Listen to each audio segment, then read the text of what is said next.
Hello, hello, hello. How are you, Miss Sia? It is so good to see ya. But not as if I don't talk to you all the time and we're not closely connected, but it's been a little bit since we've done an appeal given the summer. But fall is here. Football season is upon us, if you can't tell, which means it's event season, which means we're back in business with the appeal, talking about some great organizations. So before I get to me, how the heck have you been, my lady?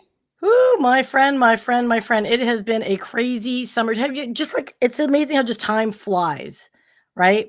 And even though theoretically summertime tends to slow down, family goes on vacation. I was at the craziest, busiest, and then now things are wrapping back up again. It's insane. And the fact that we're heading into fundraising season, I just it's exciting. Can't you feel the energy, like that fall energy, like it's cooling off? I'm just super excited, my I friend. know it's my favorite time of year. And obviously I'm a baseball guy by heart, but it's football season. As you said, there's crispness in the air. Tonight is the Chicago Bears' first home game at Soldier Field against the Minnesota Vikings. Of course, I'll be there with my good friend Theo Powell. So Theo, shout out to you. But yeah, there's just such a buzz now, right? I love the summer, but things do get slower for fundraising. It's golf season and whatnot. But now we're back to event planning and our cup of tea and bread and butter. So I've been super busy myself. But what I wanted to highlight is, if you weren't aware, I think I've showed you last week. I got a new tattoo from my great friend Patrick Cornolo at Speakeasy Custom Tattoo. It's another character in the Pearl Jam Do the Evolution video to continue my mural on my right calf. So yeah, if you don't know, Speakeasy Custom Tattoo is located in the Wicker Park neighborhood of Chicago in the historic Flatiron Building. And they have over 30 years of experience and a staff of curated, magnificently talented international and local artists. And they have monthly guests from all over the world. They're an appointment-only custom tattoo shop, which offers a wide range of styles in a clean and relaxing environment. And no matter the style you're looking for, they can absolutely help make your vision come to life, as they do mine every time. So be sure to check out their artists on their website at www.speakeasycustomtattoo.com. Be sure to tell them Chris sent you. And I hope to see you there soon, because I'm going back shortly. So see ya. Before we get on with today's show, let's start with that amazing intro you've created, and we'll talk a little bit more about my ink, if you don't mind. Let's do it. Let's do it.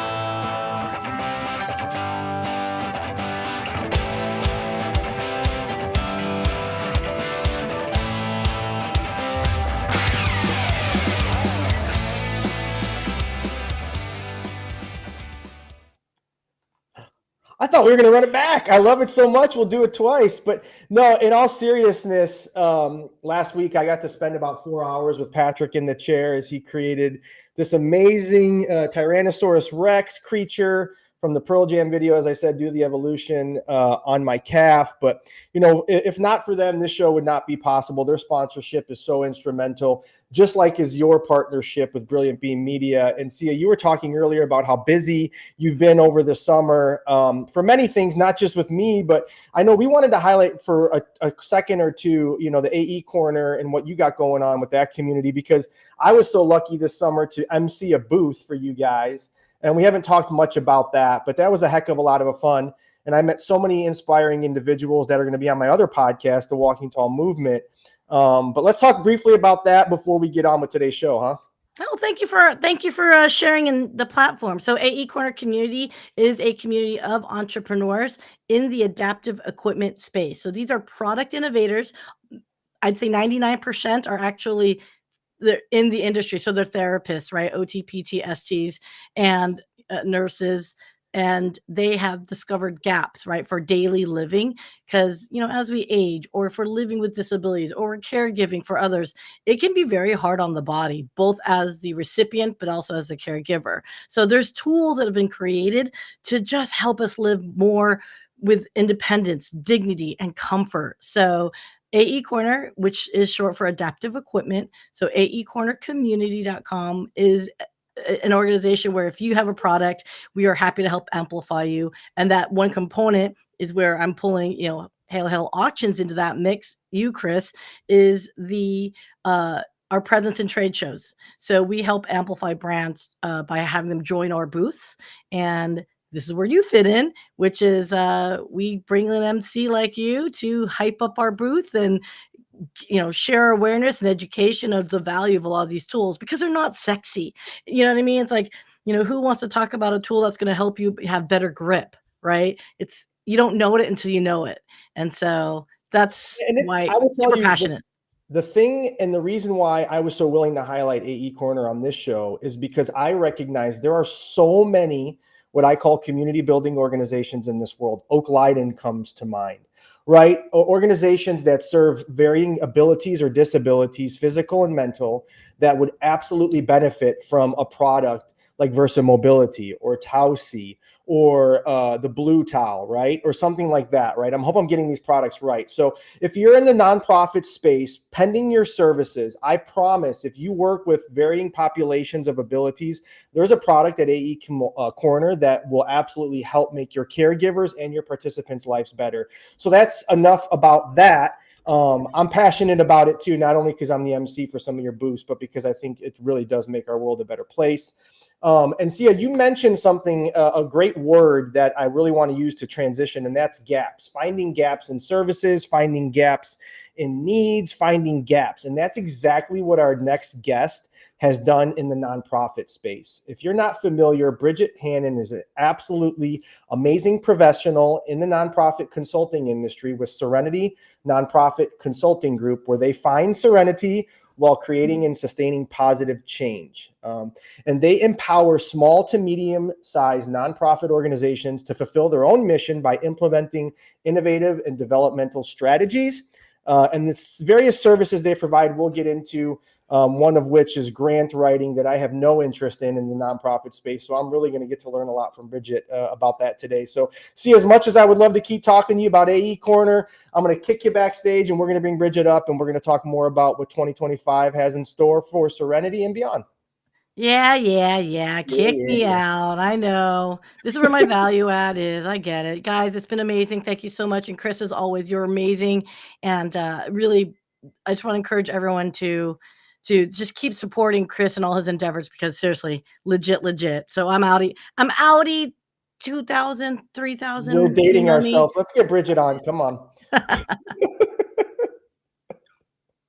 Bridget, I told you we have some fun on the show, and I'm just so excited that you accepted this invitation to join me on what we're calling our kickoff, I guess, for fall 25 to talk a little bit about fundraising for the rest of the year and beyond. And there's nobody better in the space than yourself to talk about some consultations and some insights into the industry. But if you don't mind, please let listeners and viewers know who you are and what Serenity Nonprofit Consulting Group's all about.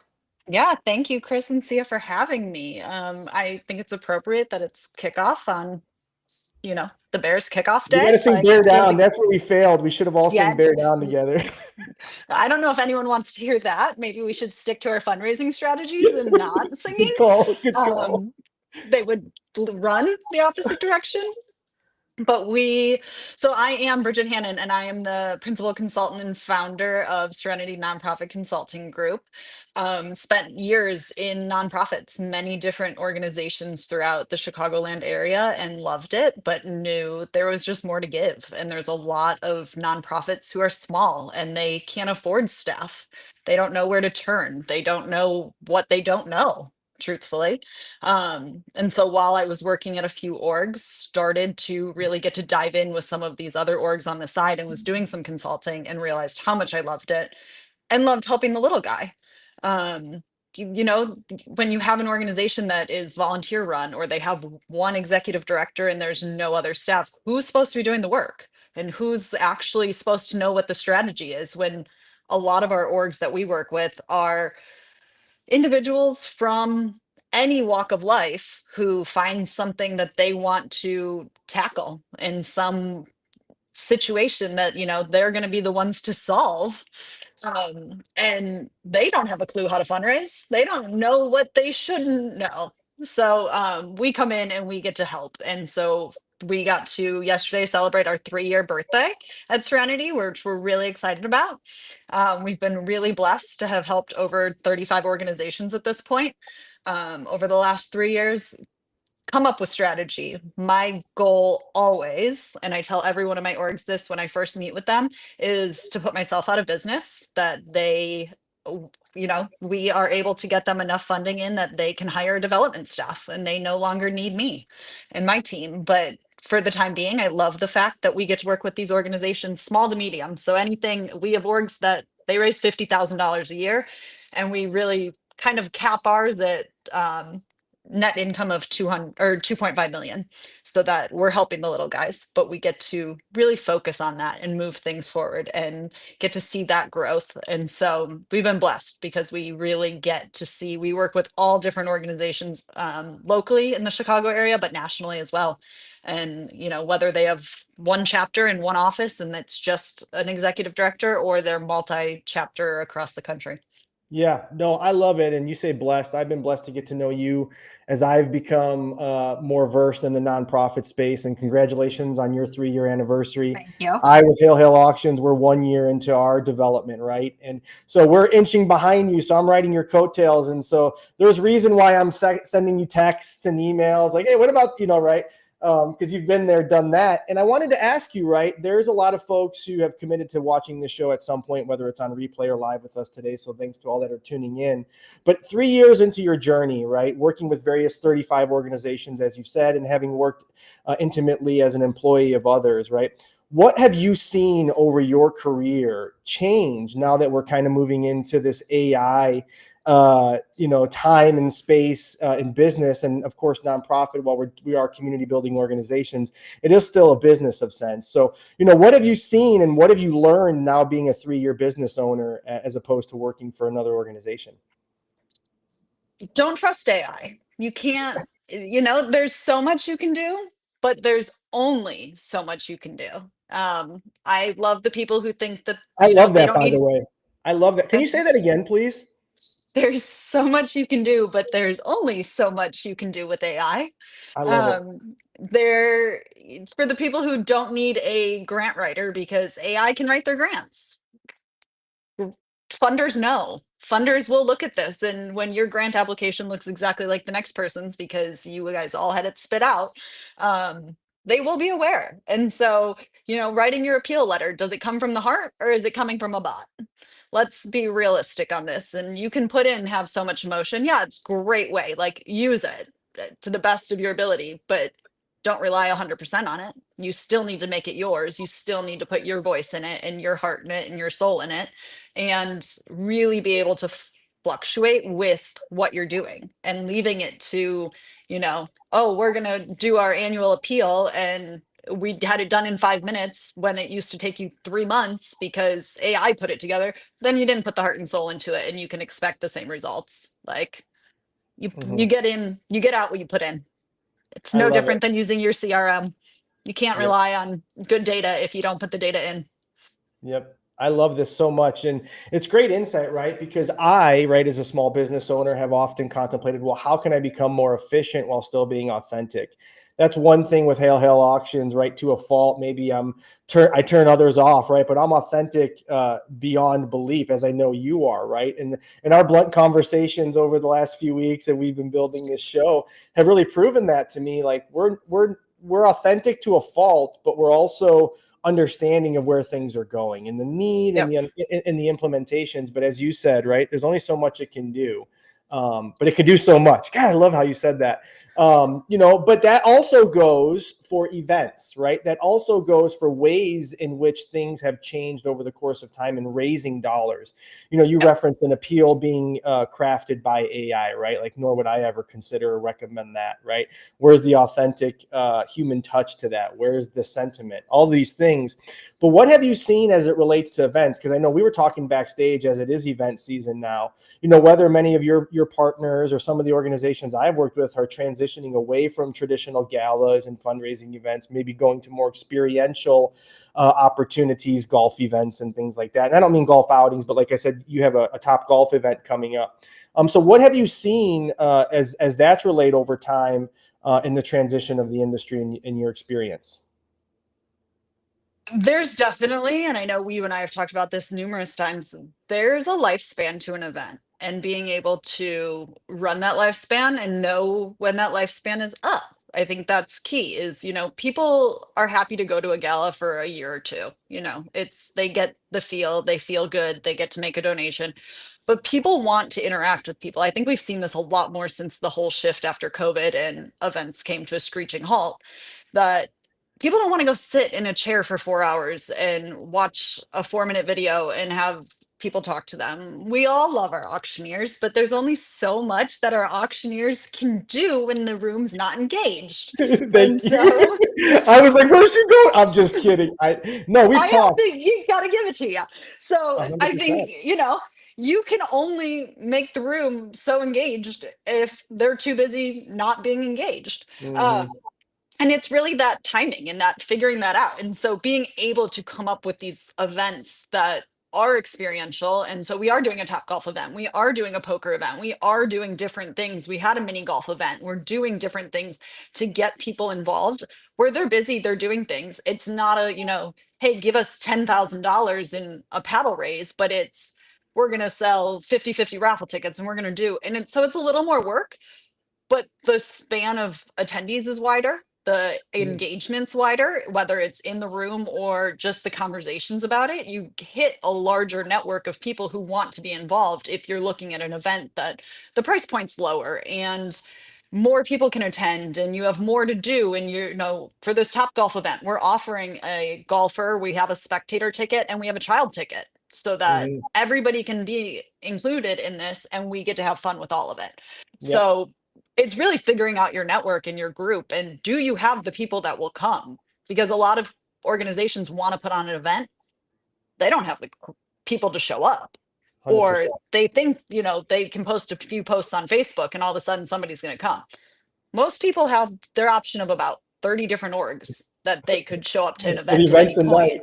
Exactly. Right, And you like, said that right. And you said the word network, right? And that's when I work with organizations as we start to plan events, as I start to instill my place in the event or the night, right? I always say it's a matter of the net worth of your network, right? And I can't squeeze water out of a rock as an auctioneer, right? Where I say my value is if your annual raise at that event, let's just say is $250,000 each night, for the last 3 years, you've raised 250. Well, in my skill set, I'm confident enough where I can get you to 275, right? But I'm not going to get you to 1 million or 500,000. I don't know that money's in the room, right? And so it's being honest about where the organization is at, understanding where your network is and where their interests lie and how to service and appease to them so they'll continuously come back and keep your organization at top of mind, right? As you said, 30 organizations, any one of us have knocking on our door, sending us emails.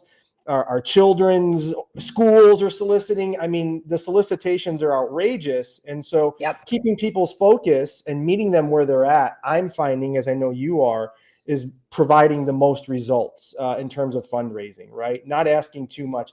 I'm going to be a bingo host for the second time here coming up next week for a breast cancer awareness. So Bees Booby Bingo Bash is September 19th. And I'm calling bingo, right? And we're going to raise a bunch of money for the Breast Cancer Research Fund that night. But that's meeting people where they're at, right? And so I know that's what you do so well. And I wanted just to ask you, are there some, case studies or clients or partnerships that you have that you really want to highlight that really can showcase what it is you're capable of and what Serenity is all about? Yeah, so Project Fire Buddies is an incredible organization. They're several years old. They were started in the south suburbs of Chicago. Um, and they are firemen who they go out and support the critically ill kids in the community. And so they got to know these kids by 911 calls coming in and needing to transport them to the hospital and realizing, we need to do more for these kids than just pick them up and take them to the hospital. Like there's a relationship that could be had there.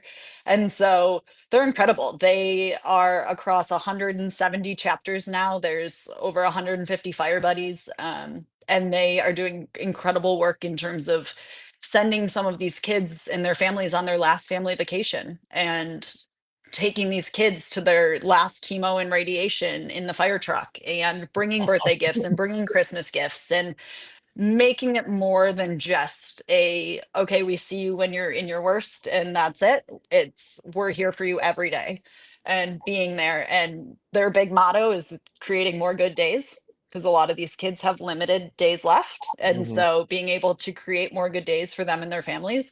But it was a blast. We got asked to run their gala last year, in February, and they're ones that they were a $400,000 gala, and we were essentially able to double that in our first year taking over. And they are 1,500 attendees, and last year we sold out in 4 minutes. Amazing. And so look them up, get to know them, get on their social media, because their tickets will sell out just as fast, if not faster, this year, because they are a gala that people want to be at. Sure. It's a fun event, but they're also one that they know what we need to do to have that fun event. And they're not event heavy. They're not Mhm. an organization that, oh, we're going to have 900 events and everyone's going to be worn out.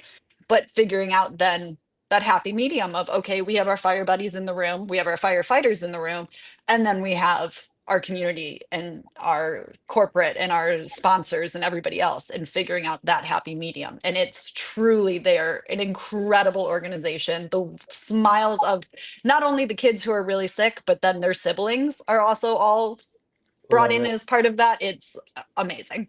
I love it. So you heard it here, folks. If you want to double your fundraise from one year to the next, you have to hire Bridget in Serenity Nonprofit Consulting Group, because she'll take you from 400 to 800. And that's a guarantee, right? Yeah. Right? Oh, no. I, Oh, okay. So I say this in yeah, you're jest. going to be the auctioneer. Oh, Like, okay. I'll be the auction. Yes, that's right. You hire me to be auctioneer. I'll guarantee it, because I know you have an amazing guarantee of services. And I wanted just to highlight this, because you don't often see this type of guarantee from a small organization like Serenity Consulting Group, et cetera. You guarantee the extent of your contract to help raise that money back. So you want to talk a little bit about that, because it's very unique and it's very indicative of who you are as a person. yeah, absolutely. So when I started Serenity, I said I could not name my company Serenity and cause anybody stress, particularly these small nonprofits that relied on every penny. So our expense could not be a detriment to them or being looked at and said, we can't do this. I also had so many organizations that looked at me and said, we're not going with another consultant. We've been burned too many times. Mm-hmm. And so I said, okay, we're going to change the narrative here. And I came up with the Serenity Guarantee. So that essentially says that whatever contract amount you sign with us, we're required to raise that amount of money. So if we don't hit that within our contract, and sometimes we don't because grants take longer to come in or whatever, we'll continue fundraising until we've at least raised what our contract said. So there's no out of pocket expense to the org immediately. But in the long run, our goal is to double, triple, quadruple more than our original contract. We've had one org that we've had to continue beyond our contract with. It just, things didn't come in as we were hoping, and the grant world's a little crazy right now. So it gets, it's a battle, but Yep. we were able to work through it and figure it out and get it done. Whereas most of our organizations we're seeing, we've had one org in the last several months that we more than 10 times their original contract. And Mm-hmm. so being able to bring in the money for them and but they signed with us originally knowing that if nothing came in, we'd at least have our fees covered. Yep. No, that's just so, so special. And again, you don't often hear of that in the consulting world. And again, it's just an indication of who you are and what you want to be to some of Thanks. these small organizations like I want to be with Hail Hail Auctions, right? And, obviously we've talked briefly about your services, fundraising strategies, and helping with special events and the grant writing process. But one thing that really stands out to me, right, and again, is just further proof of your mission and wanting to help some of these small nonprofits. As you know, I have mine now that we're working to build alongside Todd and Dr. LaRosa with the Walking Tall movement. But the intern development program is so interesting, because I know from my previous work at the park districts and now in nonprofits, like the immense value to interns, not only from a purpose perspective and an organizational perspective, but to just instilling the philanthropic energy into our world and some of our young professionals. So talk briefly about what you do in that realm before we wrap up, because I want some of these Well, actually, I have one more question after that. So quickly on that, real quick. Okay.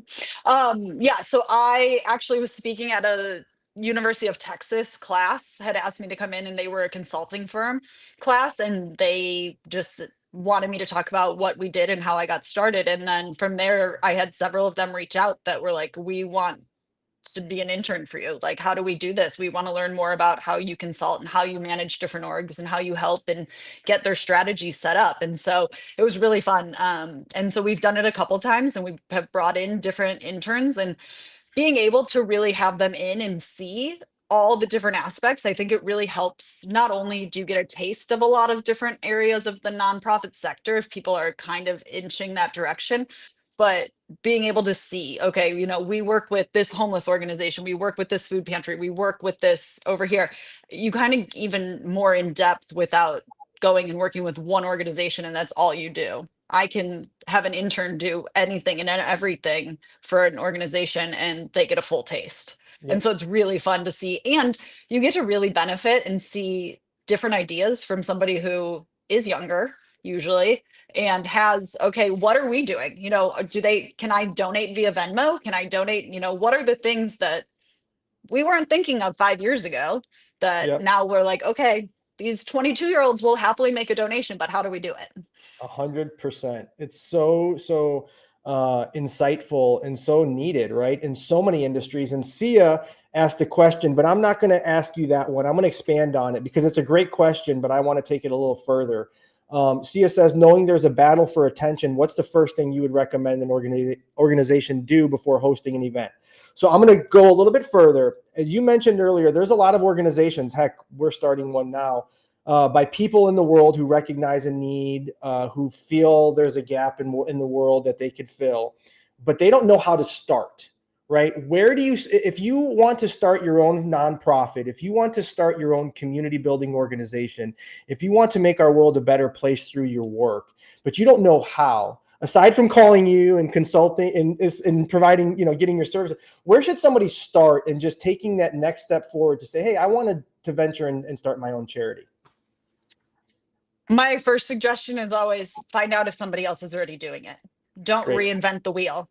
Google, let that become your best friend, find out and figure out if you can either volunteer or support another org doing something. Because if you go and start something that somebody in the next town over is already doing, you're just competing for the same funding, the same attention, the same publicity, when in reality, you could all be joining forces and doing this together. So if you've done that and it's not happening in your immediate area or in an area that would service your people, then it's time to stop and say, okay, how do we do this and what do we do? And really figure out what is the plan and what is the goal. You can go into nothing if you do not have a plan and a goal.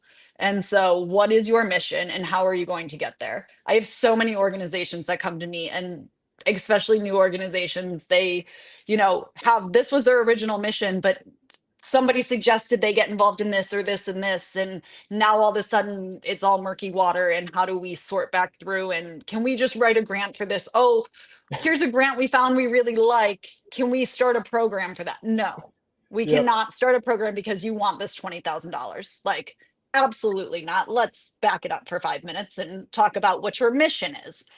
And so really getting that and knowing and having ownership in your goal and saying, this is what I want to do. If you have enough passion for it, there should be no blurred lines in terms of what you want to do.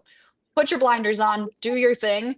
And from there, if you have the passion, it will make it happen. Yep. Keep the main thing, I always say, right? And Yep. knowing your market, to see his question, right? Like I always say, well, how many other events are being held on the day you're considering? Let's start there, right?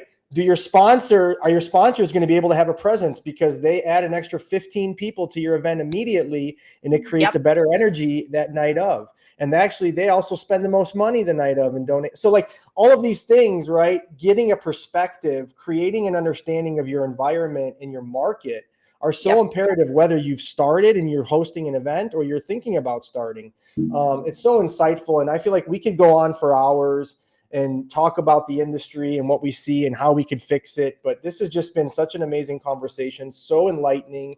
I hope if you've been watching, you've gained a nugget or two. I know I certainly have from you, Bridget. And before we sign off, I would like to offer you the opportunity. Where can somebody find you? How can they connect with you? Reach out to you if they're interested in some of your services, because you're doing everything you can to make the world a better place. 35 organizations have already been bettered by working with you, and I can't wait to see how many more over the next few years as we work together as well. Thanks. Yeah. Visit our website, serenityncg.com, that you can schedule for a 30-minute free consultation with me. I offer 2 every week for new orgs that want to just bounce ideas off and let's see what's out there and what options do you have. And then follow all our socials, Serenity NCG on Instagram and Facebook and LinkedIn. We'd love to connect with you guys. Yeah. Connect with Bridget as I have. And if you don't know who I am, where you been? No, just kidding. I'm Chris Malzewski with Hail Hail Auctions on Instagram, Walking Tall Chris. It's just an honor to be able to have great people like yourself, Bridget, on this show. And it just wouldn't be possible, frankly, without some of our amazing sponsors. As you saw earlier, we are so honored to have Speakeasy Custom Tattoo, my personal tattoo artist. Now, Bridget, I'm going to ask you, do you have any tattoos? Is that too personal to ask? No, I do. I actually have Serenity on my arm. So How fitting is that? I love it. I love it. So yeah, Patrick does amazing work. Shout out to them. I'm going to be back soon to get my mural going again on my right calf. Of course, this show is not possible without Brilliant Beam Media, Sia Yasotorat, my amazing friend and content extraordinaire and co-host at times. So Sia, shout out to you and Brilliant Beam. I love you with all my heart. And we're going to say goodbye. So Bridget, is there anything else you want to say before we go? Because we're going to have a cool commercial and that'll be the end. So thanks for joining us. And you've been a great guest and we'll have you on again soon. Okay. Thank you. Have a great day. Bear down. Go Bears. Go Bears. Falling asleep with your neck in the wrong position can be a real pain in the neck. Literally. People of all ages are falling for Tossie. Tossie gives you the comfort you've always dreamed of.